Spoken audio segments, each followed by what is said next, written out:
there's not a lot of plot here. It's just let's just watch all these. Is there not a lot of plot, or is there not a lot of plot? There's really not a lot of plot either. It's actually pretty tasteful, which is good. Boo. Yeah, except for this. Oh, okay. I'm just gonna give you a line out of context from episode 3 where I was like, okay, now I get what I want. Where he said, "Excuse me, it looks like this lesson has to become a little rough." Oh. So I like this teacher. He could teach me any day.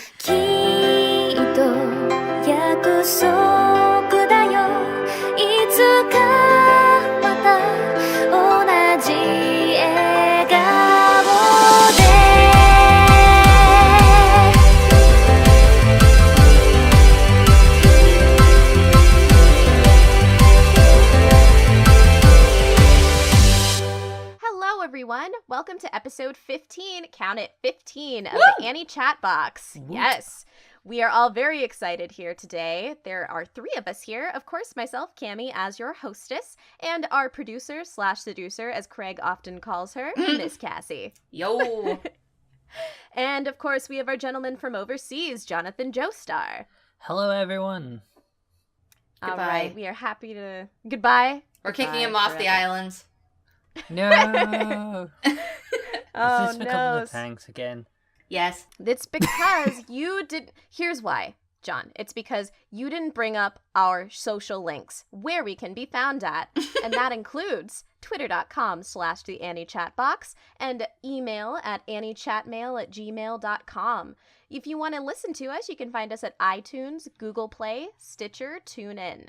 And we also have a Patreon account. www.patreon.com/theanniechatbox.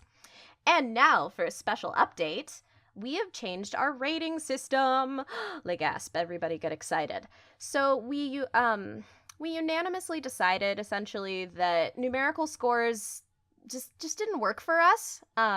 So we decided to make more of a, what'd you call it? Like, it's just like a like experience. A suggestion or experience system, like how we experienced it and how we would recommend it to other people.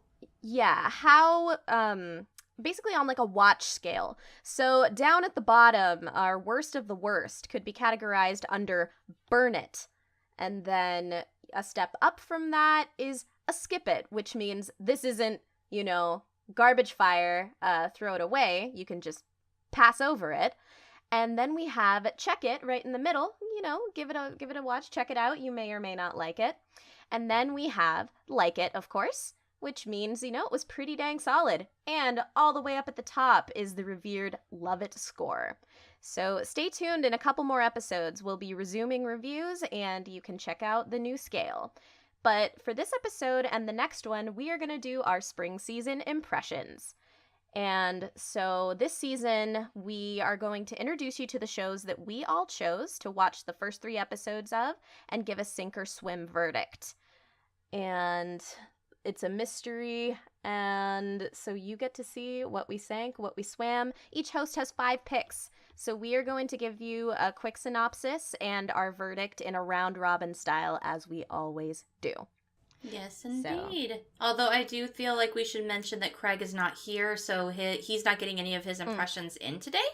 But True. He will when he gets back next week, and we won't be doing all 5 today for each one. So you'll just get to you get a little taste test, a little sample that they give out at the grocery store of what we've been watching this season. It'll be great. Yep. It'll probably span 2 to 1 more episode after this one, and then if we have any straggler series, they will be brought up in further episodes. So we are nixing reviews for these impression episodes, and you can look forward to more reviews in the upcoming weeks. All right. So I think I'm starting us out on this. Okay. So I get to bring you my impression of Oushitsu Kyoushi Heine, or the Royal Tutor. So let me get my stats here. The Royal Tutor's summary goes as, accepting the post of Royal Tutor at the court of the King of Gransweich, Heine Wittgenstein is a little professor with a big job ahead.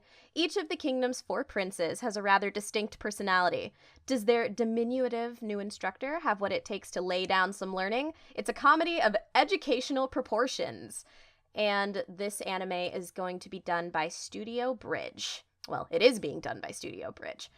And I picked this show because I watched the trailer and I saw handsome boys and what looked to be potential BL tones, some boys love tones, and I sent it to my boyfriend saying, okay, this is probably going to be absolute trash, but I am absolutely going to watch it. And he described it as Bishi Hatalia. So I was hyped in the way that I was like, this is probably trash that I would love. It's right in my avenue of things that I loved. And I watched the first 3 episodes, and let's see here. I'm in love with this piece of garbage. It is funny in a it's like very quirky funny. Not all of the jokes nail for me, but it's enjoyable to watch. It's very lighthearted. Every episode goes by pretty smoothly, and I'm in love with the main character. Like, he is just wonderful. And a lot of times in these shows, I don't tend to think that I'll enjoy the main character, but I enjoy him the most. He is just literally a short tutor. He looks like a Shota, and I was so ready to just have him be like, have a Shota with a high-pitched voice. This man has like a full, deep, like bass tone voice coming out of this little chibi character, and it is the best. It is just so entertaining. That part of the humor is just really enjoyable, and everybody is like, oh, he's so cute, whatever, and then he goes into little cartoon like chibi form, and he's just like, everybody must take me seriously because I am a fancy tutor and I love him to death. He's really enjoyable. There are 4 princes then, these bratty kids that he has to tutor, and it's given away in the first episode that basically appearances are not all what they seem, because all of the princes seem to follow these stereotypes and they just seem really predictable.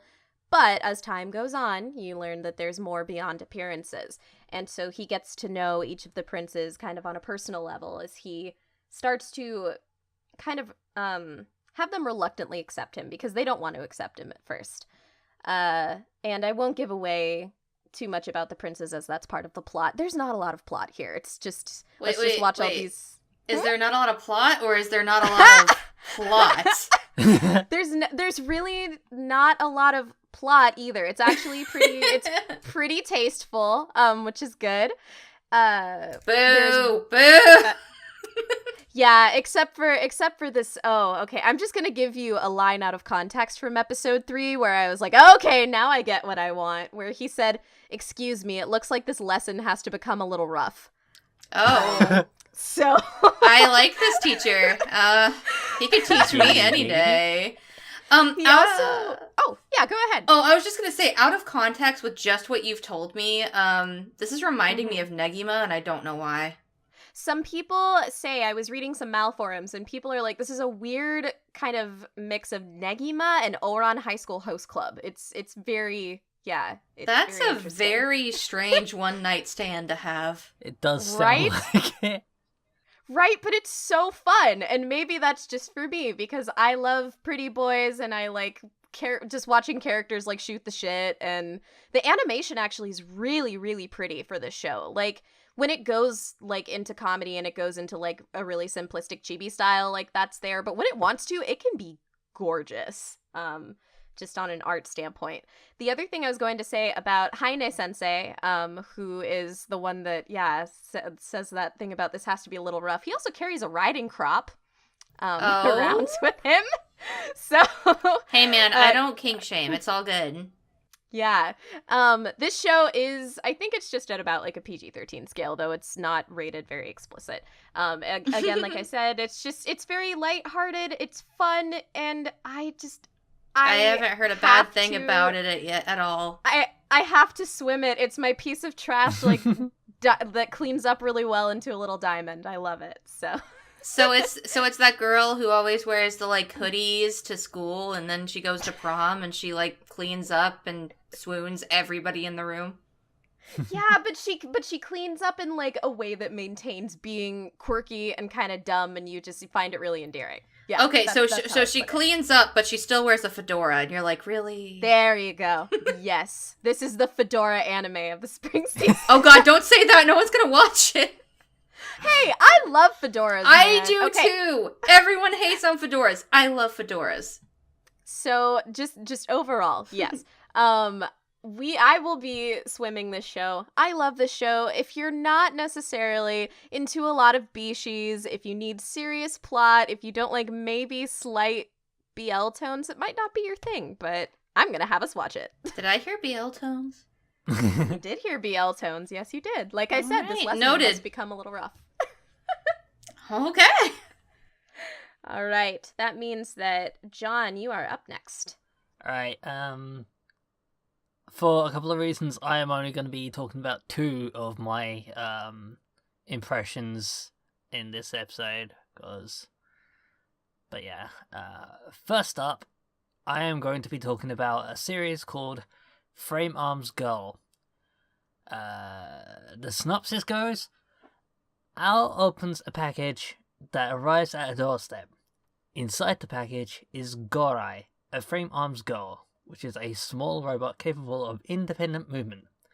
Gorai is a newly developed prototype, a frame arms girl equipped with an artificial self, an advanced AI that gives her personality.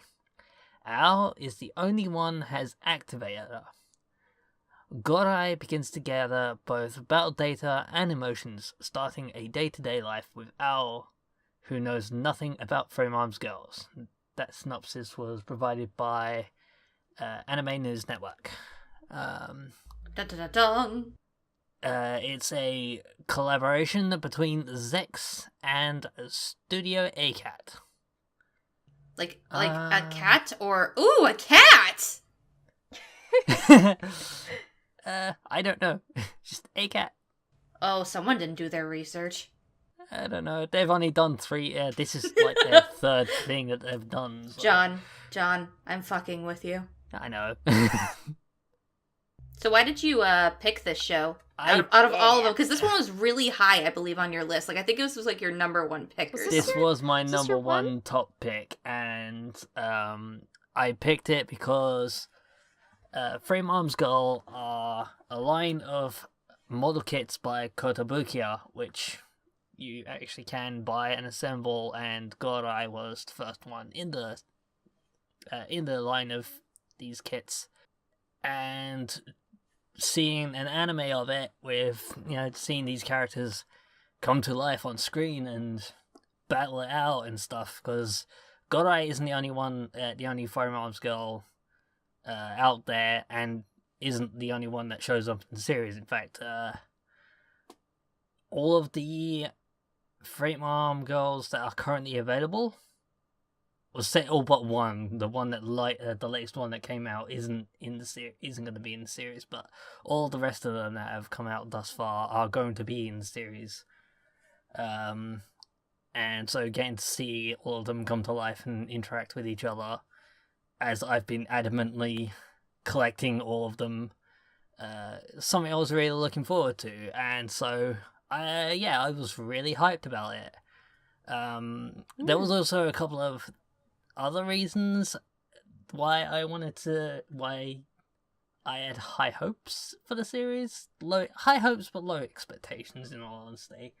And one of them was a previous anime that came out a couple of years ago, a few years ago now, called Buso Shinki, because it's a very similar premise. In fact, that one sounds really familiar. Another thing that I should mention is that the Frame Arms Girls are tiny, like 15 centimeter tall or 12 centimeter. They're teeny. I don't know how now, but they are measured in inches, not even feet. And that's how tall they are. They're little tiny robot girls, with armor parts and weapons, and they battle amongst each other. And while I have been really enjoying the series and loving it, Unfortunately, I have to sink it. Okay. Why? Okay. But in what? What are you sinking it into? This is a tradition. Oh yeah, it is. I don't want to sink it into anything too bad. Okay. Okay, how about this? Marshmallows, or how about this? It's cute, right? It's cute, looks good, but may not be it for everyone. Sink it in the unicorn frap from Starbucks. I could dig that. Yeah. Okay. It's sugary sweet. It's sugary sweet, too sweet for some people, okay for a lot of people, and also really pink.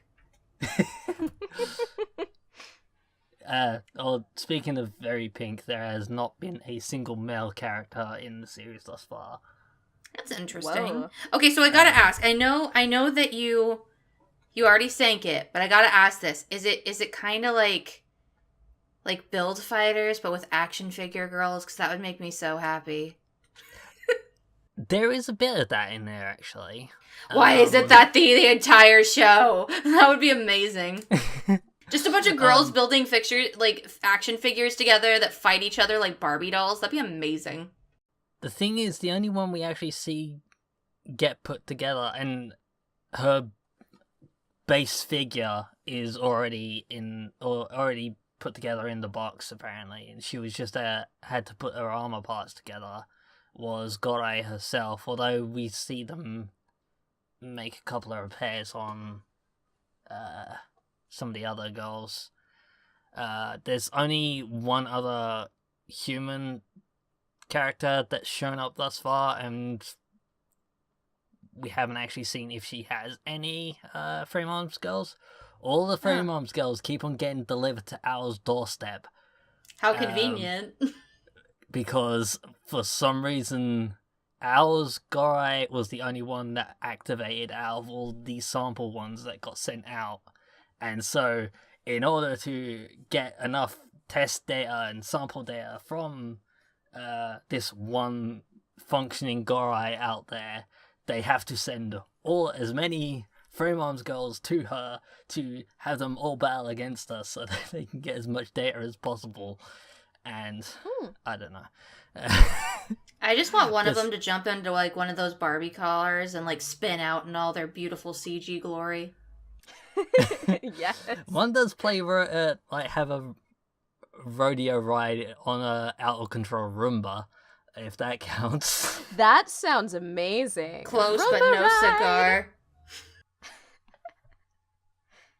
So yeah, why did you have to drop it? So sad. Because I recognize that the reasons why I love the series are reasons that aren't going to hit for the wider audience out there. There's combat scenes in them, but save for 2, they've kind of just happened. And they're just like, hey, we have to have a combat scene in this episode, so here it is, and Kirei wins. And yay, back on to the rest of the episode. So I guess could you say that it feels like you enjoy it for personal reasons, but on more of a critical scale? On a critical scale, the series is very okay. Okay. And it's not terrible, but there's better out there, and I have to recognize that. And for the most part, the Free Moms girls themselves are CG 90% of the time CG. And when they do switch to hand-drawn animation for them, for a expression that they can't get with the CG models or something, it's very noticeable that the art style for the character has suddenly changed. Gotcha. And this happens mid-episode, mid-scene. Oh boy, yes. So that's something CG. that throws it off. Gotcha. Yeah, we'll bring up CG. Will be brought up again for sure. For sure. It always does. There is some good CG out there. This is Hey, Okay, it could be CG. worse. None of us is watching the new Berserk anime this season, so there you go. It could be much worse. This is not new Berserk bad. I will assure you of that, because there's no even attempts at any kind of realism in the CG. There's some of the CG animation is kind of janky at times, but for the most part, it's okay. That's good. Gotcha. That's kind of where this falls short. It is very okay. And as much as I'm loving it and will finish watching it and probably will enjoy it all the way to the end,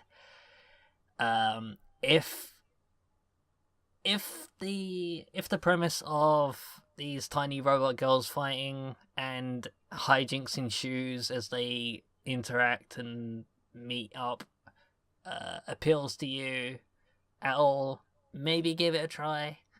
If you collect Frame Mom's girls like me and that is what is drawing to you to the series, give it a try.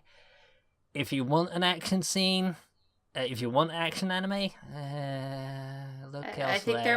I think there might be better stuff this season for action. If you want a comedy, look elsewhere. There's not any drama to the series, or at least there hasn't been thus far. It's not a drama series. It's just. So in other words, it's going to enjoy its Starbucks. Yeah, it's going to enjoy its Starbucks. As it slowly drowns into it. Perfect. All right. I personally am really excited for this next impression. Oh, yes. So, Cassie, my dear, you are up. Okay, so I'm going to be talking about Eromanga Sensei. Let's just scoot straight into that synopsis there. So, the new sibling romantic comedy, I twitch, revolves around Masamune Izumi, a light novel author in high school. Masamune's little sister, Sagiri, a shut-in girl who hasn't left her room for an entire year. Wait, it just says that. Masamune's little sister, Sagiri, blank. Oh, wait, is Sagiri. Okay, see, I can't read. They can grammar, I just can't read. But anyway, she's a shut-in girl who hasn't left her room for an entire year. She even forces her brother to make and bring her meals when she stomps on the floor. Masamune wants his sister to leave her room because the two of them are each other's only family. Masamune's novel illustrator's pen name is Eromanga, and they draw extremely perverted drawings, but they are very reliable. Masamune has never met his illustrator and figured he was just a disgusting, perverted otaku. However, the truth is revealed that his Eromanga sensei is his own sister. Dun, dun, dun. To add to the chaos that erupts between the siblings, a beautiful female best-selling shoujo manga creator becomes their rival. So, I picked this show because, how do I put this lightly? I like causing myself pain. And I hated Orimo so much. I actually joked with Cammie that one of us had to pick this anime, so I might as well. I was like, you know what, I'll take. Hated. I was like, I'll take one for the team, Cammie. I got you. She did. You get your Tsuki ga Kirei, and I'll take your Eromanga Sensei. And you owe me. You owe me. Well, this is actually really surprising, but I actually love the shit out of this show. Like, yes. to quote a wise woman, I love this trash show. It's not the best thing I have ever seen in my life, don't get me wrong. But it's got a lot of endearing heart to it that I was not expecting to be there. A lot of the things that I hated about Orimo aren't actually present in this show. For example, the main character isn't a dick. Which, yes. I was not a huge fan of the main character from Orimo very much. I don't know, he just seemed to be there, whereas this gentleman is very, very into trying to coordinate his sister's life and to help support her, because they both go through a tragedy that kind of, he wants it to push them together, but really it's just pushed them apart. And he actually genuinely cares about his sister, and when he finds out that she is his illustrator, he still wants to support her, which is fantastic. There are some moments that have been special. Let's have some more out of context quotes from shows, shall we? Ooh, okay. Let's get this explicit rating a reason to be here. Whoa. All girls my age love dicks. That's a direct quote. Not even messing with you. Oushitsu is said. But anyway, so episode 2 is a trip. I was gonna say, because I've only seen episode 1 so far. Episode 2 introduces a young lady at the very beginning. Actually, you could just I feel like after we record this, I should just go and watch the first 2 minutes of the next episode with you. But anyway, moving on. This is passing. It's swimming. It's kind of garbage, and I know it is. It's got a lot of moe moments that are not necessary.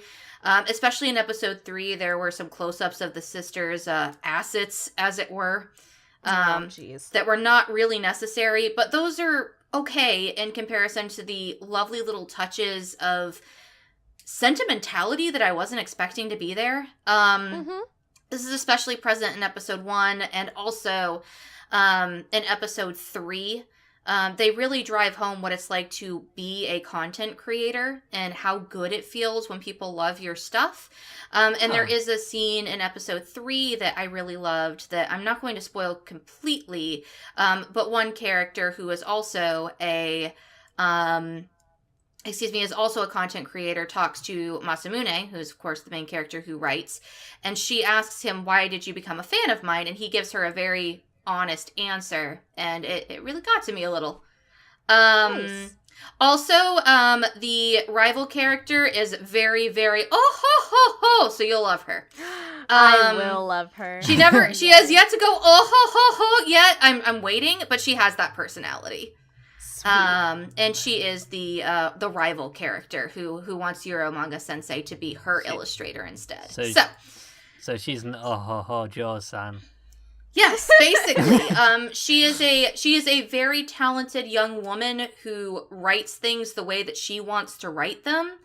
And she just understands that she is in a very high position, which made me not like her very much at first, because I got the image of, oh, this girl's full of herself. She's going to just be the, typical, oh, I'm the rival who's really mean and just wants to steal your sister from you, and you're not going to like her in the end, but you'll learn a valuable lesson, but then you'll never see her again for the rest of the series. That's what I was thinking she was going to be, but already by episode 3, she's introduced at the end of episode 2, and by the end of episode 3, I love her. Nice. So, there's a lot of really cool stuff in this show. There's also a lot of really stupid stuff in this show. And I'm enjoying both of them, so that's awesome. We can enjoy it together. It'll be great. I am so excited because, I definitely had that moment where I was chatting with you online after watching episode 1, and I was like, this was kind of good. Like I could watch more of this. Wow. Side note. Once you get to episode 2, you can actually see the ED, and I will watch this ED on every freaking episode, because it's literally just Sagiri doing her laundry, but she's listening to music, and the more the ED goes on, the more she gets into the song and starts bopping her head, and then she just breaks out into dance. That's amazing. And she's just having so much fun. It's the cutest fucking thing I've ever seen. Okay, maybe not the cutest fucking thing I've ever seen, but cutest thing I've seen this season so far. That's awesome. I clearly have some more watching to do. Yeah, girl. All right. Okay, so then, oh my gosh, first round done. Yay! Yeah, we're making good time. We're only at the 30-minute mark. We've done 3 impressions. We're doing great, guys. Hey! Yes. All right, so my second impression for today, and was also my second top pick for this season, is Sakura Quest. And the synopsis says, in the wake of a nationwide movement during the bubble economy period, a small town in the countryside has revived its mini-nation tourism program, hiring 5 girls as travel ambassadors. The series will follow a year's time of the 5 girls as they work in the tourism agency of a small failing town in an effort to reinvigorate it. So this show is about tourism. Cool beans. It is also done by Studio PA Works. Cooler beans. Because I love a little show by PA Works. called Shirobako that is about multiple women that are working in the anime industry in that one. But it's a very unique show that's about working life for adults expressed in anime, which is something that I don't see very often. And Sakura Quest falls along in line with Shirobako, that it's 5 young women and they're in this workforce. It's just totally different because instead of being in an animation studio in urban Tokyo, it's 5 girls at this failing tourism board in a very, very small town.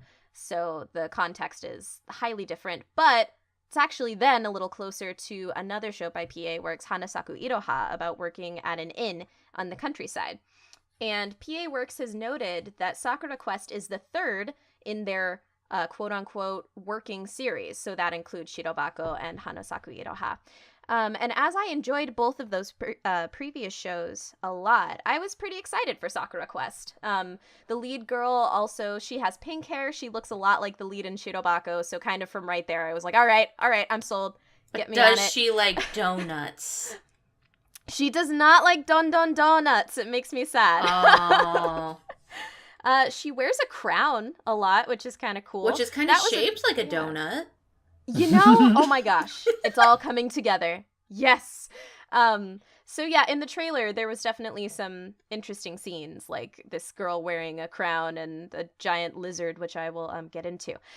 So that is kind of why I picked this show, because I've seen other shows that are associated with it, and I know the studio to have really high quality work, so I thought, okay, I will probably love this.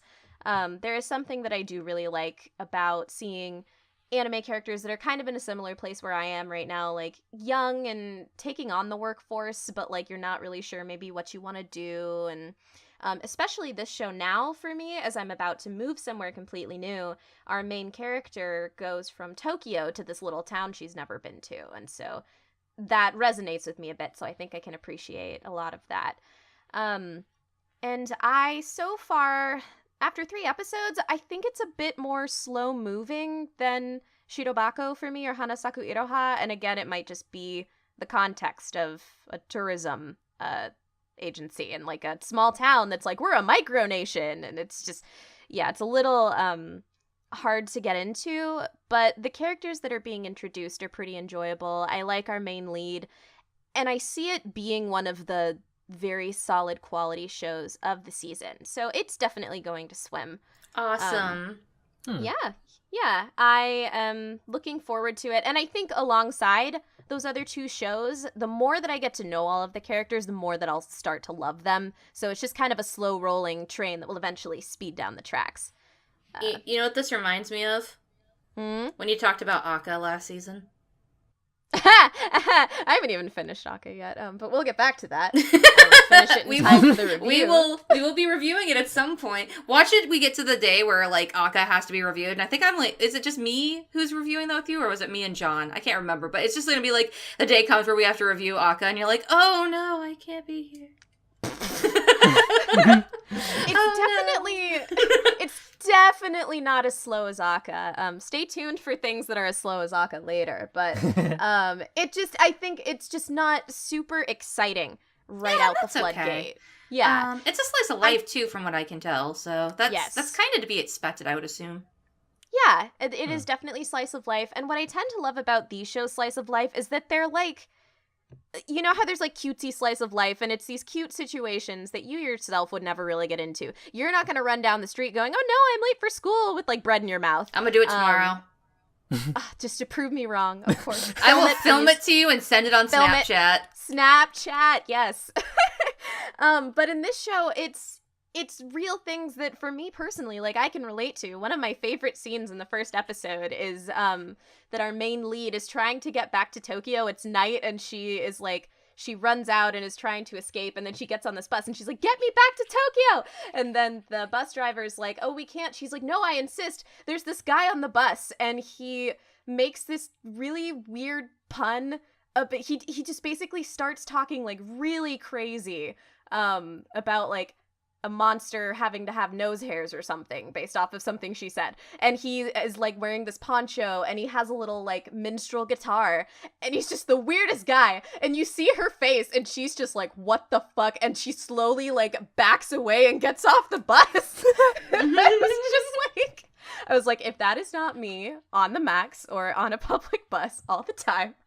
And so just those little moments I personally can really appreciate. And as more characters are coming out, because the other 4 girls we really don't start to meet until about the end of episode 3 and it's solidified, okay, this is your main cast. But they're also really enjoyable.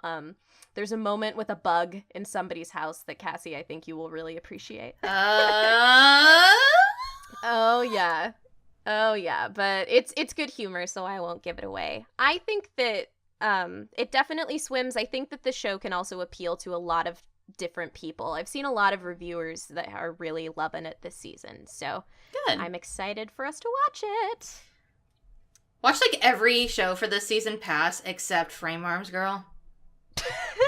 This is such a hot season. It just is. There's so much quality stuff. Again, the only reason why I sunk Frame Arms Girl is because I feel like I should. I don't want to, but I should. It's okay. I feel I'm kind of borderline that with one of my other shows as well, but I've got to watch episode 3 before I can make that decision.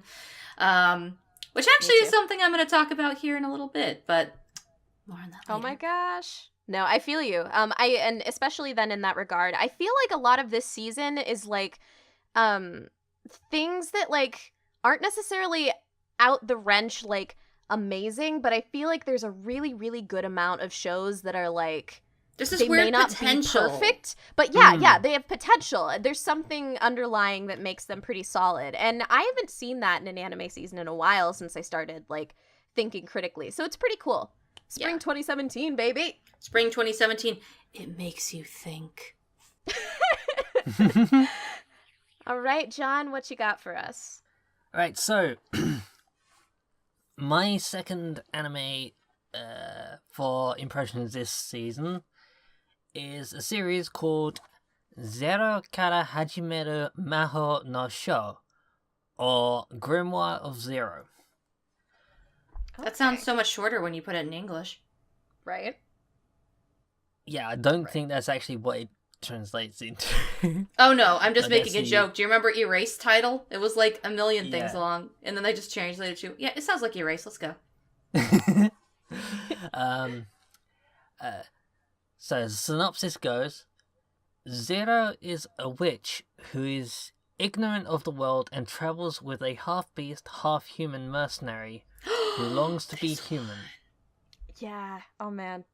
Okay, sorry. Witches who practice sorcery exist in the world. However, in this era, no one knows about the art and study of witchcraft. Zero is going on a journey to search for a magical tome called the Book of Zero that hides a power that can destroy the world. The mercenary travels with her as a guard. And that was synopsis provided by Anime News Network again.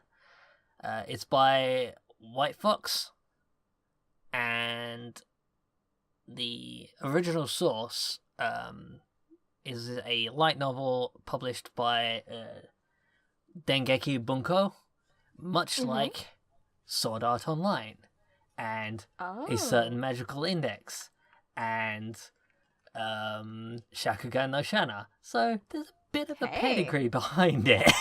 Yeah, absolutely. Also, speaking of the light novel, for the longest time, based on my previous purchases on Amazon have been throwing this book in my face and say, you should buy this book. It's similar to your other likes. You should buy it and love it. So... Does it say that explicitly, not just, I recommend this to you? No, it says, I recommend this to you and you better love it or I'll find you. I know where you live. I know you have dogs and I know you have nieces and nephews. Just saying. It's just, every time I go onto Amazon, it's like the top thing in recommended for you on the front page every single time I go on there. So I think I should probably buy it. And actually going by the first 3 episodes of the series. I think I probably should.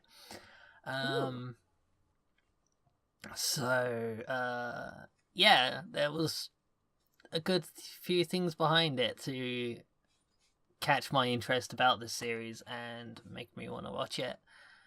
Another thing I want to say is it's actually mostly from the point of view of the mercenary. Interesting. Who they actually have a word for what he is as a beast fallen. Oh, nice. And thus far, he has only been called mercenary, or yohei, rather. And he actually hates witches. And there's some very good reason behind that.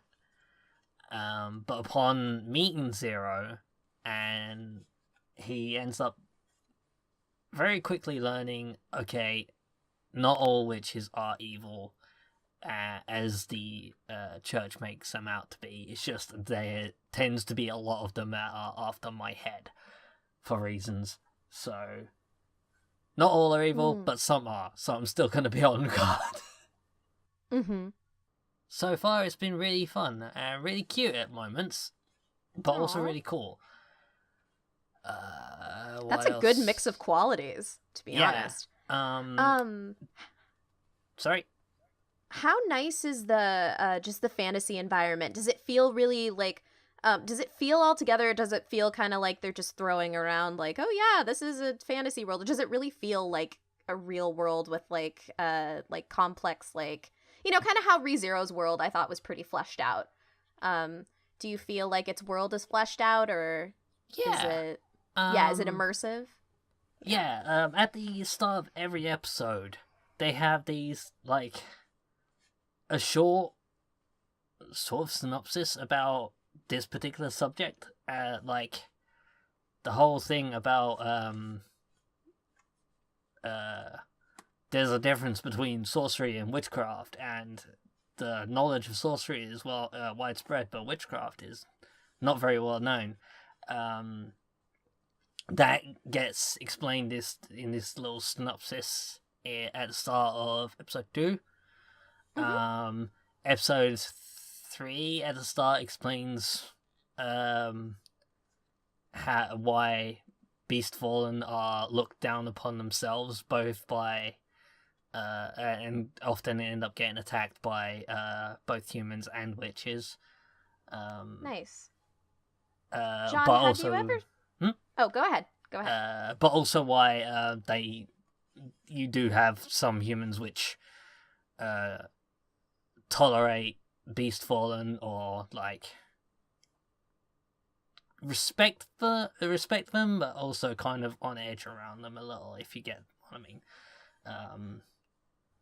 Okay, so there's nice kind of like social politics and stuff in there. Yeah, it sounds like nice, and it does a good job of building upon it, like not throwing it all in your face in one go, but like, okay, here's a little tidbit, and here's a little tidbit. So it's classy. It's just really good. So is that enough to keep you watching, per se?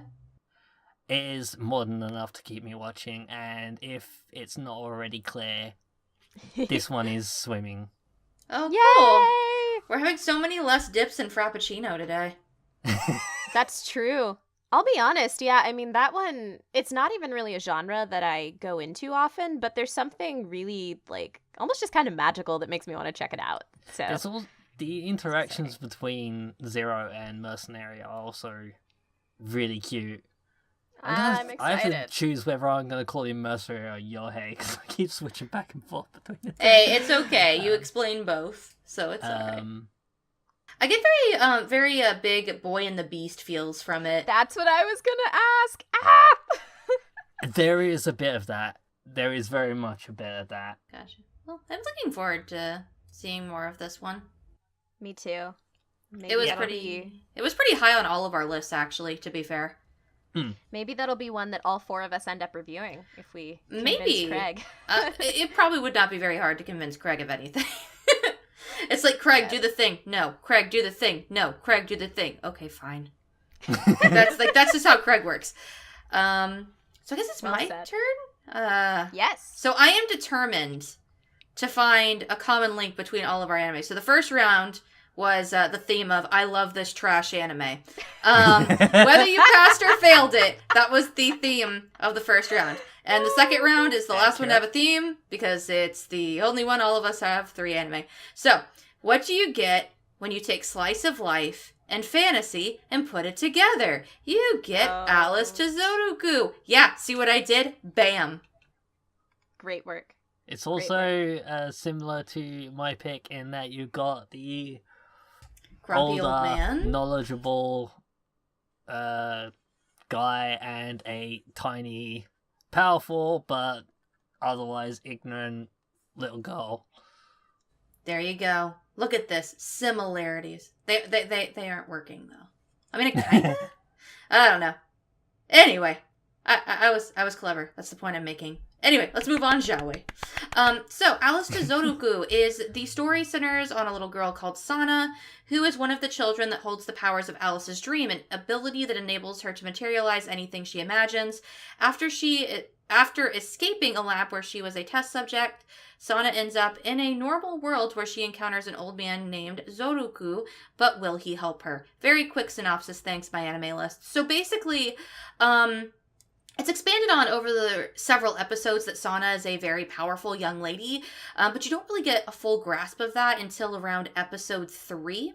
And that is one of the biggest gripes I had with this show. And by the way, before I forget again, this is animated by Studio JC Staff, and Eromanga Sensei was animated by Studio A1 Pictures. You see, I make these rules and then I don't follow them. Anyway. But basically, the biggest gripe I had with this show is that the first episode was 40 minutes. Right. And nothing happened. Like, obviously things happened, but nothing happened. It took us 40 minutes to get girl escapes from place, old guy takes her in. That's all that happens in episode 1. Now, I'm not saying episode 1 was bad, it was just very slow. And on top of that, I just feel like there's so much in it that was not necessary. There is a car chase scene that could have easily been omitted, and it wasn't necessary. I think mostly the main reason for it to be there was to show the other girls' power sets. Because all of the girls, or all of the children, so far it looks like most of them are girls, but one of them looks suspiciously like a small L. Flip Flappers gave me baby Kaoru. Now this show's giving me baby L. Yeah, he even sits and drop. Like, do you get that vibe from him, John? That's how I feel about him. I do. Yeah, I totally see it. Like, even the way he sits. It's like it's like L and N. I think the other one with the white hair, his name was Near. Like they Near. Like they fused into one being, and now it's a small child who has Alice's dream. There you go. Wow. But anyway, the whole point of Alice's dream is that these children have these supernatural crazy powers, but they don't expand on it a lot until episode 3. It's very, it's hinted at, but episode 2, I'm jumping all over the place, but that's what the show does. Because episode 1, you're introduced to this idea of this young girl who has such amazing power and how she's going to be interacting with this old man. And then episode 2 is just her basically just dicking off with the granddaughter of the old man. And episode 2, the only real important thing to take away from episode 2 is she doesn't have complete control over her powers. Exactly. But even then, I feel like episode 1 and episode 2 were just one gigantic missed opportunity to really pull me in. And then episode 3 happened. And that's where things got interesting.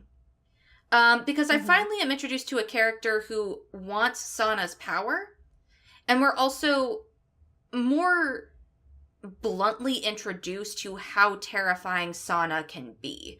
Because you see her as just this cute little girl who can basically just do whatever she wants. And from what we see, we just see a little girl having a ton of fun and who just wants to save her friends. But what all of these other people see is a girl who can literally do whatever the fuck she wants. Because most of the other people who utilize Alice's dream which is the people who utilize these powers, can only do one thing. Mm-hmm. Sana can do whatever she wants. Oh, I see. And then we're introduced to a character who has motivation, has a reason, a really painful reason to want to get her hands on Sana's power.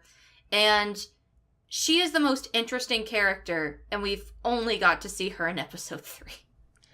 Is it hinted that she will be reoccurring? Oh, she'll definitely be reoccurring. Okay. And Okay. John, to be fair, yes, we did see her a little in episode 1, but we saw her for like 5 minutes. Yeah, I don't count. She I wasn't don't. there for very long. I was about to say I don't count that as a character introduction if she's just literally pointing at her and saying, "Come back to the institution," and then Sana runs away, and then we don't see her again. That doesn't count.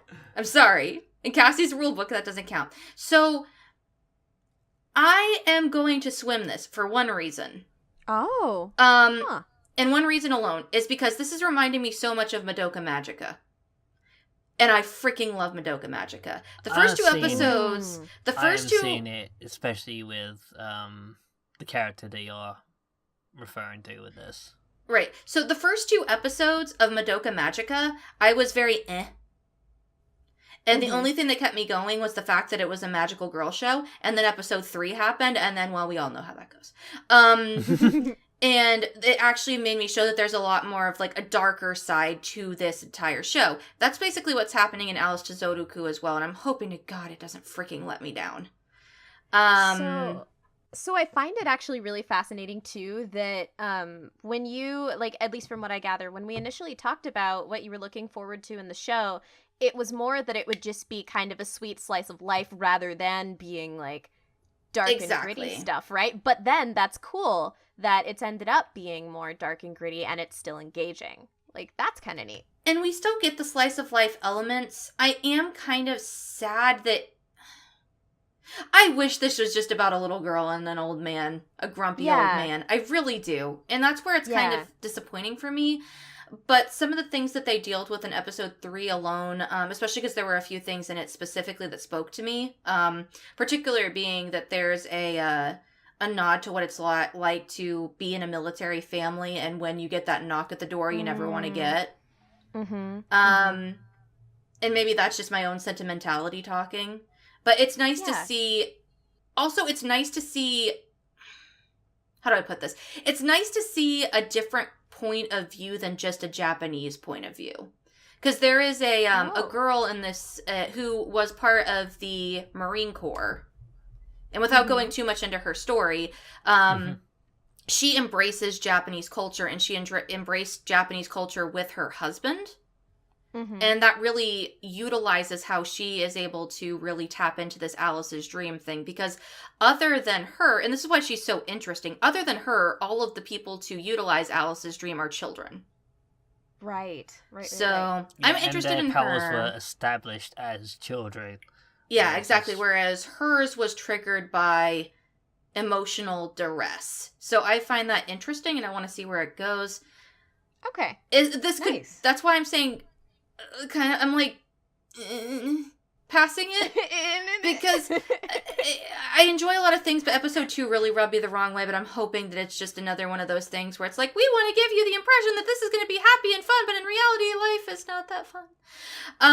Okay. Also, something that I pointed to earlier is that I'm passing this one because I'm thinking I'm probably going to most likely fail another for very similar reasons. Okay. And if I end up passing both of them, I apologize in advance. But yeah. All right. Oh man. Yeah, that one I was really not sure. Because again, I'd only seen the first 2 episodes, but I definitely see where you're coming from in all shapes and forms, especially on episode 1, where I was just like, I was so bored. Honestly, if we went off the first 2 episodes, I would have sunk this. 3 episodes, though, could really make a difference. That's why we do the 3 episodes. This is why we do 3 episodes. And honestly, I don't... It's like what you said earlier. The fact that there's so much potential that just comes out of freaking nowhere is so unfair. I agree. Because it could be the small little glimmer of potential that I'm seeing right now could totally shit the bed in the next episode. I don't know. So it's honestly, like, perfect that you brought that up, because when I get time to talk about my last impression, it very, very similar, like, feelings. Well, so. what a coincidence, because the time has come. Oh, yay! Okay, so I was honestly just so ready to hold off on this one so I could get, like, more time to just think it over, because it's been agonizing for me. It's just very puzzling. But my last impression that I'm talking about today is Tsuki ga Kirei, or I think it's As Beautiful the Moon is the English translation. Mm-hmm. And Mal says, Kotaro Azumi and Akane Mizuno became third-year students at junior high school and are classmates for the first time. These two, along with fellow classmates Chinatsu Nishio and Takumi Hira, relate to their peers through mutual understandings and feelings. As their final year at junior high school progresses, the group overcomes their challenges to mature and become aware of the changes in themselves. This show is animated by Studio Feel, and I personally don't think I have watched a Studio Feel show before, but it was Kiss X Sis. And that is a far cry from this show. Absolutely far cry. So going into that, this show, it's interesting because it's focused around middle schoolers, and that's not a demographic that you see very often because, anime and it's high school and it loves its high school.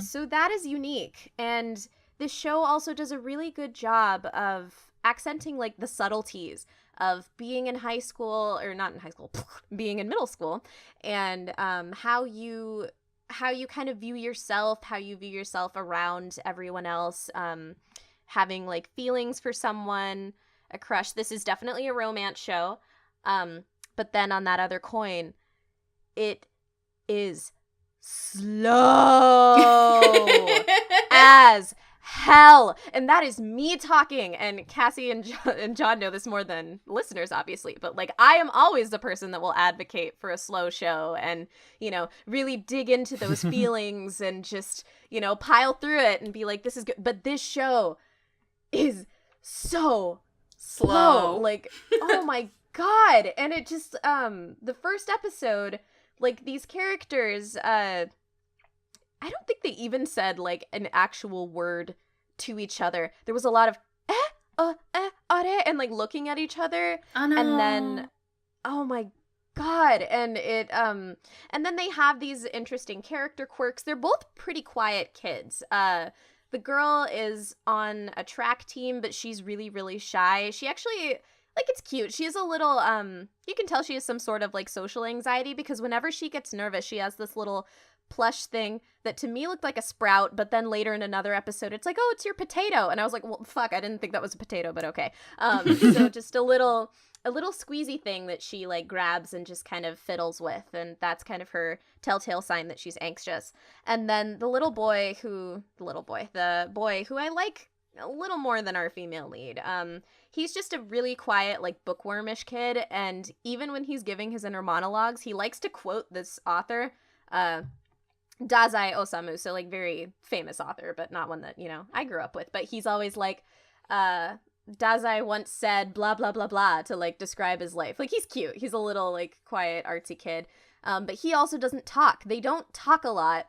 And the external characters aren't really given anything to say other than something just that's really generic, and there's a lot of generic, and they're like, oh yeah, you're in the track team, like, you like to run, and she's like, yeah, I like to run, and the kid's like, yeah, shit, Sherlock. Exactly. And then the thing that, like, with the bookish boy, he hangs out with some like more rambunctious boys, but, like, I don't know, this show's just, like, I feel like it does really well with certain little, like, delicate things, but then just overall an execution is so boring. And it took me multiple times to get through episode 2. Once because I was in a hotel room at SakuraCon, and then people came in, so, whatever. And then another time because I fell asleep.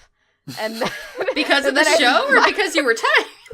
Probably both. And then I finally, like, got through it, and I was just like, this is not going to get anywhere. Also, the first episode, especially with like how bland it was, really felt like an advertisement for Line, because about halfway through they're like, oh sis, you're always online, and it shows her online, like the app with all the stickers and all that stuff. And then the girl's like, oh, well, maybe I should get Line. And then, like, they have to do a class project. And she's like, oh, let's create a Line group. And she's like, what? Line? And then they're, like, all fucking using Line. And then, like, the big plot thing that happens is she's like, oh, I need to get his Line contact. And I'm like, God damn, it's like, I went to research. I was like, was this endorsed by Line? Because this is like a giant Line commercial. Surprisingly, I don't think it is. No, Line I don't think it is. Yeah, Line apparently is just blown up over there. Yeah. Like, it's just like, it's actually like the default way to contact people in Japan if you're like a middle schooler or high schooler, apparently. Yeah. On the subject of Line, there was something I read, a manga I recently read, and all of a sudden they were just like, oh, but Line is the thing, we should contact each other by Line, and just, what? By the way, guys, we all have Line. We do. I like Line. I don't like that. Line is fun. You don't like that there's a commercial in the middle of your anime? Because it just felt that invasive and a little bit out of place. I think that's really what it was, because they specifically said Line so many times, and it was just weird. Cammy. Take a drinking game? Drinking game. Oh my god. So here's the other attribute, though. We have to take a shot, and then we have to post a sticker in this like group chat online that we have at the same time. Yes. And purposely of people drinking. I'm pretty sure we have a sticker of people drinking. Yes, I approve. I have stickers of people drinking. We all get drunk before we do our next impressions. Oh yes. No. But yeah, so that was bizarre. But then on the other side, it actually gets to be really, really cute. Like, a big part of the next 2 episodes, and each episode, like, starts to get a little better, a little less mundane, a little bit more, like, personal. But, like, and again, like, Cassie, you were saying with the content creator stuff, there were little moments in the show that were really personal to me. Like, when the 2 main characters first start having this Line conversation, it cuts back in between, like, each of them in their rooms, kind of just messing around, and then the phone vibrates and they go and they're all excited, and then they just type something, like, mundane, like, haha, here's a silly sticker, and they get so giddy. And I was like, oh my god, like, especially when I remember that as a kid, and when I was long distance, like, just being able, you know, to chat with someone that you have feelings for, it was really, really special. I was like, okay, exactly. You know, you feel those little crush feels, and it was really sweet. That was at the end of episode 2, and I was like, okay, getting a little better here. And then, and so then episode 3, again, it's like, it's getting a little better. Instead of just like one good scene, because I was pretty meh on episode 1. Instead of just one good scene in episode 2, episode 3 had like 2.5 like really good scenes, especially the last scene in episode 3. And I'm just gonna say, they left us on a fucking cruel cliffhanger, which is not fair, because, like, it could make everything amazing about this show, or it could go shit. And you have to make a judgment on 3 episodes. That was me and Alice to Zoroku. That was the exact problem. Yeah, I was about to say, Alice to Zoroku ends on a fucking cliffhanger, too. A very big cliffhanger. Like, someone might die cliffhanger. Okay, so this one isn't someone might die, but it's pretty huge for a slow-moving romance anime. I'll say that much. And so I'm just like, with this show, like, and it's such a quiet, sweet little show, but it's been driving me nuts because it's just, it's very polarizing in a lot of different ways. Also, like, the art is pretty with, like, the highlighted soft feeling, but the color palette's also really dull. They do good, like, lighting schemes. There's really bad frame blending when the characters run, and the opening takes, like, a weird combination of, like, live action shots and then visuals from, like, whatever episode, and I'm like, I don't really like that. But anyway, that aside. Overall, it sounds like this series isn't doing much to sell itself. Like, even the synopsis is just like... Yeah. bland synopsis about generic anime. Yeah. The opening music's really sweet. And then what else is weird? And again, just because when I am thinking over something, I like to hear other people's input. So I've been watching like anime like episode reviewers, like plug Sloan the Female Otaku. She has a good YouTube channel. Some of them really, really like it. And I'm like, actually, Pete was trying to get me to watch this show. He's like, Cassie, there's this show happening this season called Tsuki ga Kirei, and I think it's totally up your alley. And I was like, well, I'm waiting to hear what Cammy says about it, because she told me that the first episode is dull as, like, cement. And he's like, well, it is. It's really bad. The first episode's really bad, but the rest is so good. And I'm like, we'll see. I don't know. I can't make a judgment. I have not watched anything besides the PV. So I will say that it's getting better, and like episode 3 was really good. And another thing that people mentioned to me that I did appreciate is they said that this is not a show necessarily to watch when you are in middle school or when you're in high school, but it's for when you're older and you're out of that, and you can kind of really go back and like kind of relate and feel a lot of nostalgia for that time in your life, and like when you had relationships with people, and I see it that way. It's definitely got a very sweet like nostalgic feeling. I've been so polarized though, but honestly, because of that cliffhanger, and because it has been in like increasing quality, and because Cassie's a champion and also persevered for an swim, this is also going to get an swim, and I really hope it okay, how about this? Since we both swimmed, and we might be dooming everyone, I'll watch Tsuki ga Kirei if you watch Alice to Zoroku, and then we can like say whether our passes were worth it. You and I both. Well, yeah, no, totally. You and I both can, be on each other's episodes. And I mean, the other thing I guess for me is it's 12 episodes, so that's not too bad. It's like if it's a slow, harmless little short anime, whatever. Like maybe it'll be the next Churo Musuko where it makes you think. Who knows? A lot of people actually have described that as Hotomosuko without the gender identity stuff. That's what I got from the PV. With the art, because the art in Hoto Musuko was also very simplistic, but I also liked the palette in Hoto Musuko way better. Oh yeah, like way better. Like when I watched Hoto Musuko, it was like a freaking like oil painting in motion. It was so pretty. Yeah, I think there was a lot more care put into Hoto Musuko visually. Another thing also, just because John mentioned CG. It's not too often, but sometimes you get, like, the scope of the school and you see all these kids and, oh my god, CG. Like, fucking really bad CG, and it looks really awkward. So yeah, there's that too. Is it Handshaker's CG, though? No, it's not Handshaker's CG. Can we just forget that I ever watched that show? Okay, thanks. Can we I love you, Cassie. It's not your fault Handshaker's was itself. But I will also say it would never be Handshaker CG because Handshaker CG moved at 60 frames per second, and Tsuki ga Kirei is at about 12 frames per second because it's just super slow. So I'm having flashbacks over here. Just CGI chains. Hopefully you can get out of that because you have a wonderful, wonderful little show to talk about next. Okay. So, okay. Hype. Okay, so Go. I love this show. It passes. Let's move on. No.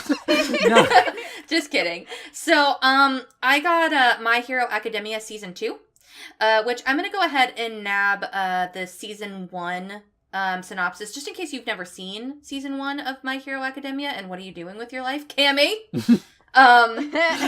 Anyway, the appearance of Quirk's newly discovered superpowers has been steadily increasing over the years, with 80% of humanity possessing various abilities from manipulation of elements to shapeshifting.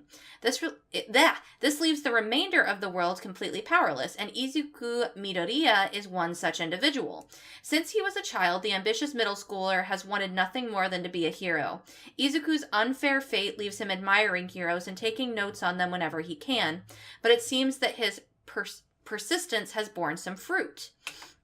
Excuse me, I cannot breathe. Izuku meets the number one hero and his personal idol, All Might. All Might's quirk is a unique ability that can be inherited, and he has chosen Izuku to be his successor. And during many months of grueling training, Izuku enrolls in UA High, a prestigious high school famous for its excellent hero training program. And this year's freshmen look especially promising. With his bizarre but talented classmates and the looming threat of a villainous organization, Izuku will soon learn what it means to be a hero. So, this show is so good. It is so good. It's animated by Studio Bones. And okay, so listen. Season 1 of My Hero Academia was gorgeous. It was really nice. Everything flowed really well. Season 2, it's like they took their budget and like increased it twofold. Because it, like, I've only seen 3 episodes, but my god, is it gorgeous. Nice. You can tell that after season 1 happens, like a whole bunch of people were like, here, have some money. There you go. Make more of that thing that you're doing. Yeah, could you please? It's not like, oh, the art style has changed or anything. No, the art style hasn't changed. It's just everything is just so much prettier, and there's so much attention to detail. For example, there is a quirk user who uses ice, and there is a moment where he uses his ice and he just breathes out after he does his like big move, and there's just this like little, you know, like when you breathe out during the winter. Like, it has that breath of air coming out of his mouth, but it's so prettily animated, because you can see, like, the little, like, shards of, like, ice in it, because he's an ice user. Nice. So fucking cool. The thing I love about this show, though, is that, especially in season 1, and you get a little bit of this from the synopsis, it's an underdog story about someone who really, really, really just wants to be better.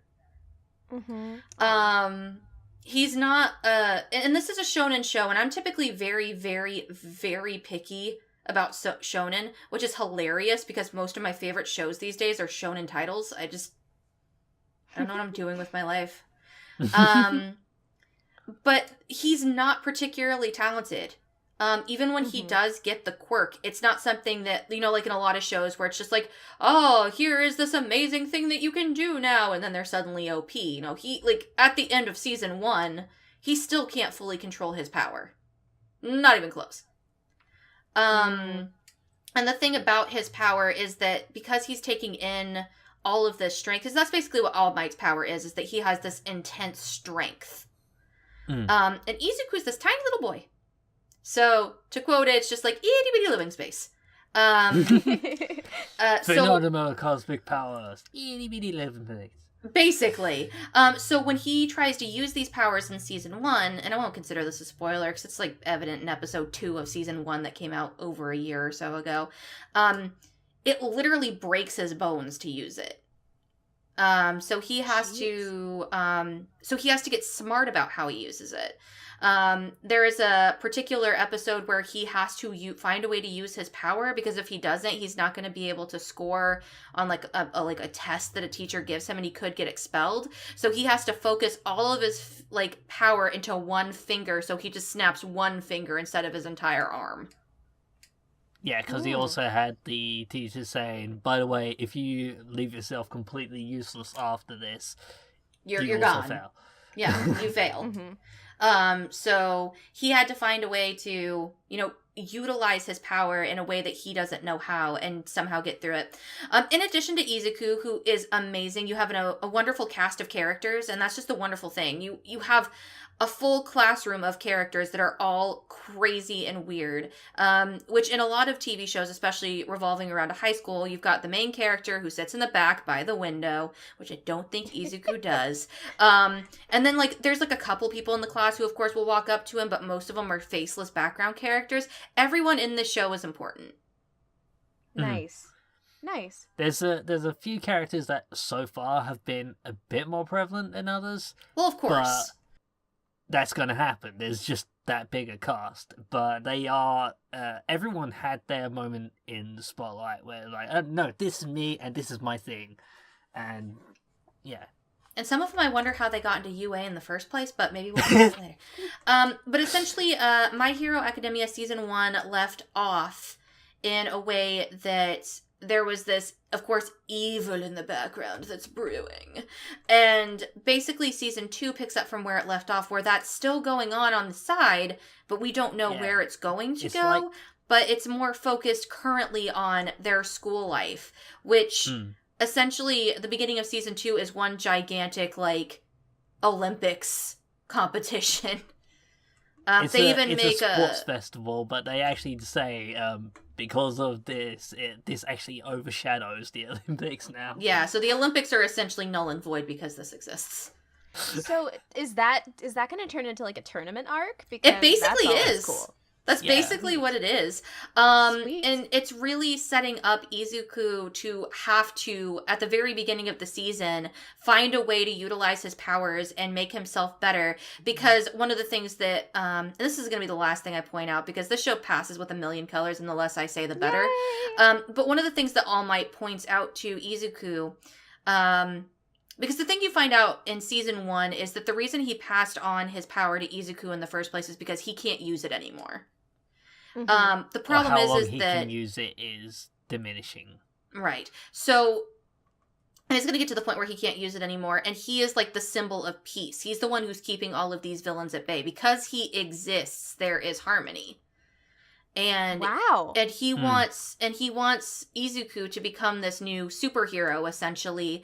And he tells him at the beginning, this might be a sports festival, but this is a chance for you to say, I'm here and I exist. And you need to seize this chance to let people know that you're here. And I thought that was so freaking cool. Nice. I just love All Might as a character too. He's such a fucking dork. All Might. He is like, he is such a dork. He is. See, I am foolish for having waited, but now I get to binge through all of season 1 and season 2 together. Dude, episode 2 of season 1 made me cry.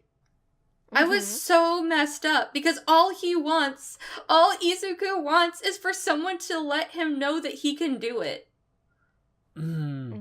It's just like, my baby. But yeah, there are a lot of other really cool characters too.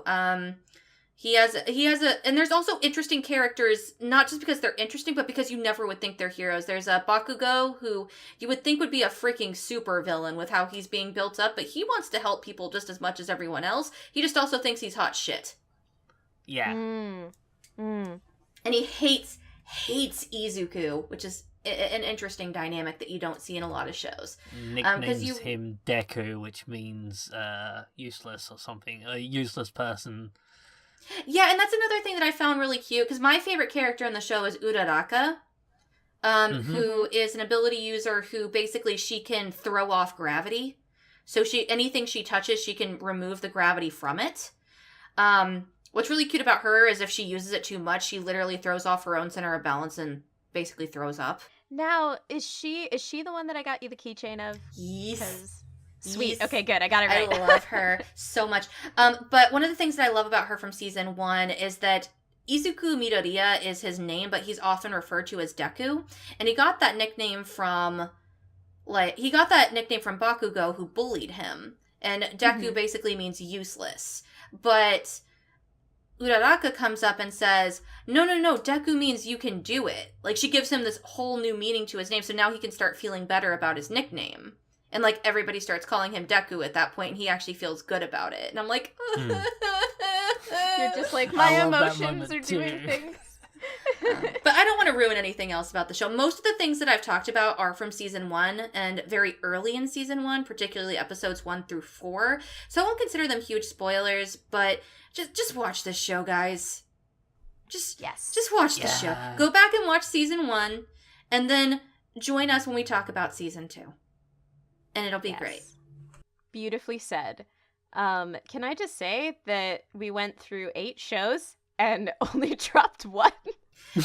Yes. However, I will say this. Craig has already told me that he's most likely going to drop all of his anime except for probably 1 or 2. And and one of the reasons why I passed Alice to Zoroku is because I am very on my other 2 shows. One of them might not be very fair because I've only seen the first episode. It was one of the ones that came out relatively later, towards the beginning of April. I gotta be honest, I'm not feeling my other 2 anime too much, but who knows, maybe they'll impress me. I still have 1 more episode of Sakura Reset to watch, and I have 2 more episodes of an explicitly long title here. Are you busy? Do you have time? Blah, blah, blah, blah, blah, blah, blah. Yeah, so we'll figure it out. I should also point out that I've only seen episode 1 of my other 3 anime, so... Oh, so you've got some time to go. Yeah, and also...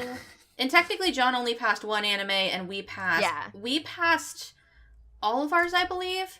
But that alone's like 6. But we'll see what happens with Craig. But I believe he said he's not too impressed with his anime. A lot of them, and I know for sure one of them is an epic fail. He doesn't even want to watch the other 2 episodes, and I feel bad saying, you have to, I'm sorry. Oh, I know that feeling all too well, but we'll discuss that later. So, I think we'll still be okay. If at least 2 more shows get dropped, and I'm pretty sure they will, I mean, it's going to be almost as much as we had last season, and I have confidence we'll be able to get through them. Even if we have to have an episode where we just review 2 anime, and that's all we do, I don't care. Speed runs. Maybe we'll have, like, a speed run summer. That sounds cool, speed run summer. Ooh. Where we just do 2 reviews. Guys, I'm gonna put up a Twitter poll or something, or ask my friends and see if that'd be something they'd be interested in. Or, if you're listening to this and you think that'd be cool, you could always let us know by emailing us at anniechatmail@gmail.com. Please do. We'd love to hear from you. And that being said, stay tuned next week for our catch-up on more impressions, and especially to hear about all those ones Craig had. But for tonight, I think we're ready to call it out. What about you guys? Dude, I'm so ready to show you the first couple of minutes of episode 2 of Eromanga Sensei. You have no idea. Perfect. All right, everybody. Thanks so much for listening again. This is Annie Chatbox signing off. Oyasumi na soy! Plus Ultra!